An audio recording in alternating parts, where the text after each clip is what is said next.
Hey, we're doing a video review of someone's homepage that they've sent to us. Now, one thing I want to do before I jump onto the homepage is just mention that this website is using a homey theme from Fave Themes, and I was able to do that by right-clicking and inspecting.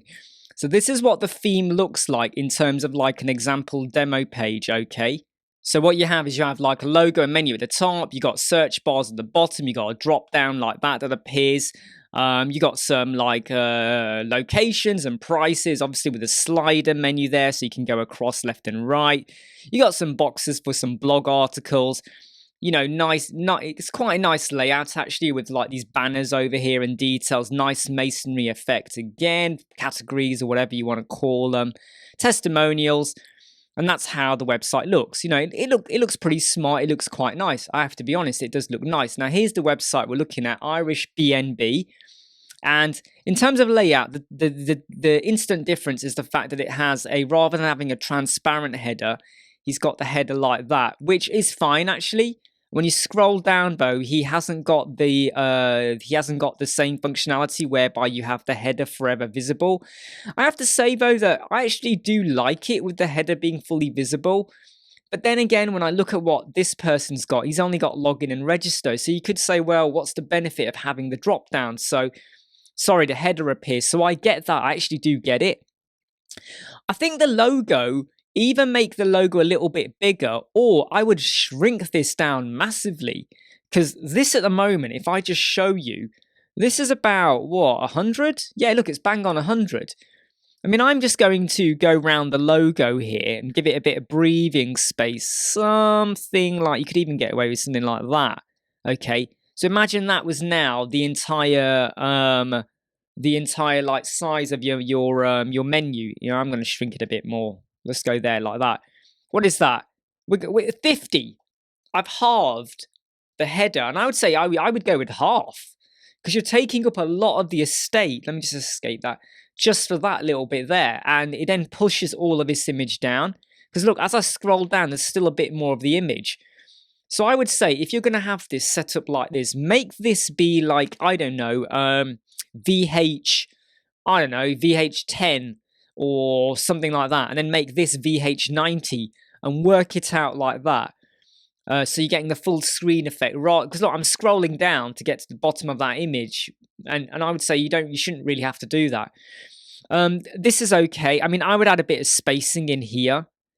That just looks a little bit too tight for me. I would make that at least 60, 70 pixels over here. Okay, that's okay.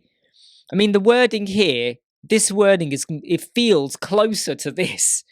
So I bet if I take this over here, my little measuring stick, right, and I do this, the distance from that icon is 38. The distance from this icon that it belongs to is 64.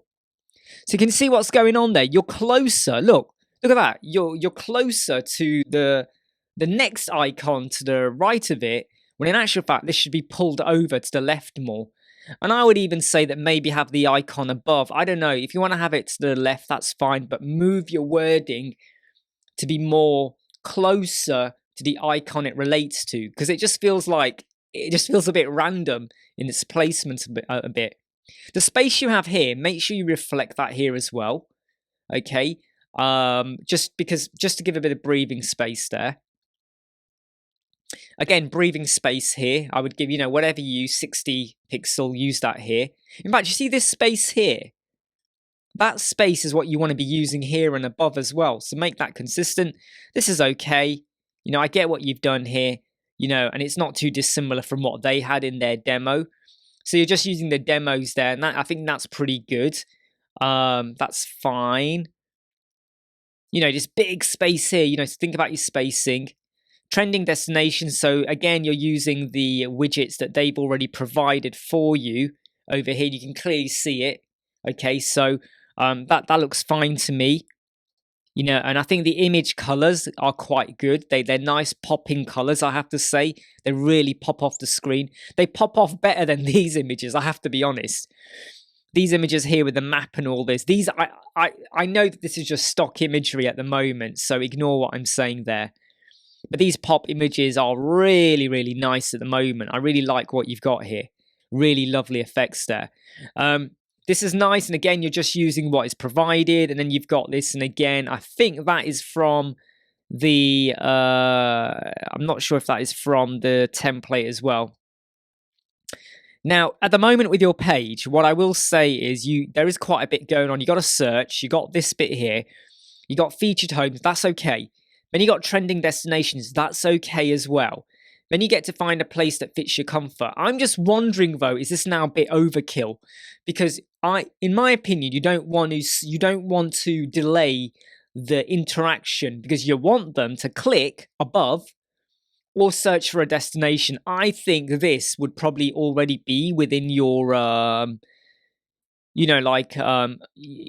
once they've decided where to go, then they'll have the option to pick a bed and breakfast or a guest house. So I just feel like, is this totally necessary? If you think it is, go for it, okay? From our blog, I mean, I'm just not sure about the from our blog bit. Is the blog bit really needed on here? You'll have the blog maybe as a menu item, but really you want to get them to convert. The blog is what you'll advertise on Google and whatever when you do your search engine, your keywords, and hopefully they'll find you, come to your website and then, oh, I'll search for a location. But blog on the homepage, I think that really you're trying to convert to get them to search. Because just by reading the blog, you're not going to really, they might not, you don't want to bore them to death. So I would actually ditch the whole blog bit. That's just my opinion. And then down here, this logo, I would say you got to get another copy of the logo. Get it with white font, transparent background, and stick that on here. That's okay. Yeah, the spacing's okay. I mean, you could increase the spacing a little bit, but it's not too bad.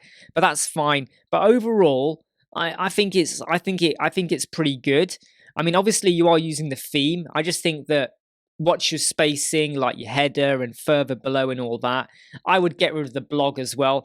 I tried to do a mobile view of your page, but it wouldn't connect to allow me to do a mobile. But I'm not too fussed about that. But again, like I said, your header, your spacing, lose the blog, and I think you're good to go. Hey, I hope that helps you. The person who asked for this to be reviewed was using the Homey theme, Homey, from Fave Themes, or you can get it on Theme Forest. I think it's $69. But hey, that's up to you. I hope you like, subscribe, share, and follow. And that was another quick homepage review by me. Take care, bye. See you soon.